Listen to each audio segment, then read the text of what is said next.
आज काय झालं, आहोंना खायची होती अंडा करी. पण म्हणे मला 5 ते 7 मिनिटात अगदी अंडा करी तयार पाहिजे.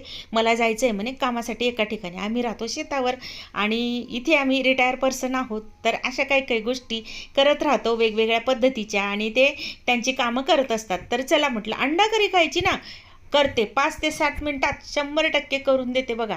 आणि कशी झाली बघितलं ना तुम्ही, ताटात वाढलं तर काय करायचं, एक कच्चा कांदा घेतला मिडियम साईजचा, तो चिरून घेतला, तो टाकला मिक्सरमध्ये. एक टोमॅटो घातला, अर्धाच चिरला, तोही टाकला, बियांसह टाकला बरं का. आणि 2 चमचे ना आपला काळा मसाला असतो ना घरगुती, तो घातला. 2 चमचे लाल तिखट घातलं, हे कमी तिखटाचं आहे बरं का, तुम्ही तिखटपणानुसार कमी जास्त करा. 1 चमचा धने जिरे पूड घातली, 2 चमचा खोबरं घातलं भाजलेलं. असं ना फावल्या वेळात ना करून ठेवलं ना तर पटपट भाजी होते बरं का. म्हणजे भाजून ठेवते मी हे 15 दिवसाचं. 10-12 लसणाच्या पाकळ्या घातल्या, बारीक बारीक आहेत, मोठ्या असतील 5-6 घाला. पाणी घालून मस्त वाटण तयार करायचं. इकडे गॅसवर कढई तापायला ठेवली. आता त्यामध्ये घालायचं पाऊण वाटी तेल. आता नॉनव्हेज म्हटलं ना थोडंसं तेल जास्तच येतं बरं का, मग त्याची चव पण तशी लागते ना. तुम्हाला जर कमी टाकायचं असेल तर कमी पण टाकू शकता बरं का. तर चला मस्त असं मसाल्याचं वाटण घातलेलं आहे आणि मिक्स करायचं म्हणजे असं मस्त तेल सुटलं पाहिजे. गॅस मिडियम करायचा आणि सतत असं त्याला परतवत राहायचं. अगदी मस्त तेल सुटलंय. असं तेल सुटलं ना की भाजीला चव पण छान येते आणि तरी पण मस्त येते. तर आता हे सगळं मसाल्याचं वाटण आपलं छान असं तळून झालेलं आहे. आता यामध्ये पाणी मात्र घालताना कोमट घ्या. मिक्सरच्या भांड्यात मी कोमट पाणी घातलेलं आहे, 1 ते 1.5 ग्लास. मिक्सरचं भांडं छोटं असतं ना ते फुल भरून पाणी घेतलेलं आहे. यात आरामात 3 लोक खातात, म्हणजे त्यांना पुरते ही भाजी. आता आम्ही तर दोघंच आहोत, पण कसं आहे, हे माझ्या घराचा परिसर आहे आणि आम्ही राहतो शेतावर.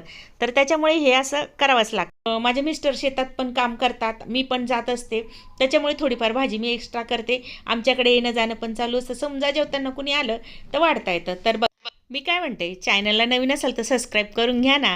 आणि जर माझे व्हिडिओ आवडत असतील ना तर लाईक करायला मात्र विसरत जाऊ नका बरं का. आणि हो, घेताना मात्र कोमट पाणीच घ्या बरं का याला. मीठ चवीनुसार घाला. मी इथे अर्धा चमचा घातले. नाश्त्याचा चमचा असतो ना तो अर्ध्याला थोडासा कमी. आता बघा मस्त उकळी आली. गॅस अगदी बारीक करायचा, अगदी मंद आचेवर करायचा बरं का. आणि नंतर मग आपल्याला याच्यात अंडी टाकायची आहेत. पण अंडी इथे उकडलेली नाही आहेत आणि ती कशी करायची तेच तर मेन आहे बघायचं. हे बघा, हे 4 गावरानी अंडी आहेत, तुम्ही दुसरी घेतलीत तरी चालेल. तर आता हे फोडताना ना तुम्ही एखाद्या वाटीत फोडून घेऊ शकतात. मला ना ही सवय आहे अशी उकळत्या कढईवर असं टाकून घ्यायची. म्हणजे मला त्या सवयीमुळे हातासरशी पटपट पटपट होतं. तुम्हाला जर असं नसेल जमत तर एक एक वाटीत फोडा आणि टाका. अगदी अलगट टाका, अजिबात त्याला इकडे तिकडे होऊ देऊ नका. जागा चेंज करा टाकताना प्रत्येकाला. बघा आता 4ही अंडे आता फोडून टाकून झालेले आहेत आणि तरी बघा अगदी मस्त आलेली आहे भाजीला. आता याला ना अजिबात हलवायचं नाही. गॅसची फ्लेम पण अगदी तशीच ठेवायची. अगदी मिडियम फ्लेमवर किंवा मंद आचेवर तुम्ही याला होऊ द्या.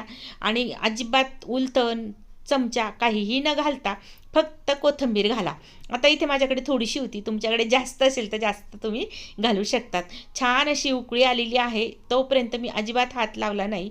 आता बघा अंडी बघा कशी मस्त शिजून झाली. याच्यात दिसत आहे ना एक एक एक एक अगदी सेपरेट झालेलं आहे. अशा पद्धतीचे अंडी ना अगदी पटकन होतात आणि चटकन आपल्याला ताटात खायला मिळतं. असे घाईचे लोक घरात असतील ना तर असा पदार्थ चटकन खायला आणि पटकन करायलाही होतो. तर ताट पण आता वाढून घेते. म्हटलं चला, कांदा ठेवला, लिंबू ठेवला, पापड ठेवलं, घडीची पोळी ठेवली आणि आता आपली तयार झालेली मस्त अंडा करी घातलेली आहे. झटपट तयार होणारी, अगदी 5 ते 7 मिनिटात तुमची अंडा करी तयार झालेली आहे. हां, सांगायचंच राहिलं, 5-6 मिनिटात छान अशी उकळून होते बरं का भाजी.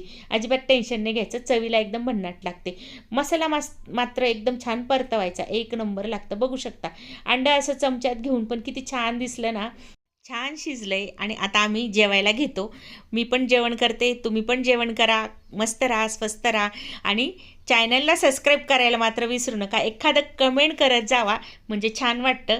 चला भेटूया पुढच्या व्हिडिओमध्ये, तोपर्यंत बाय.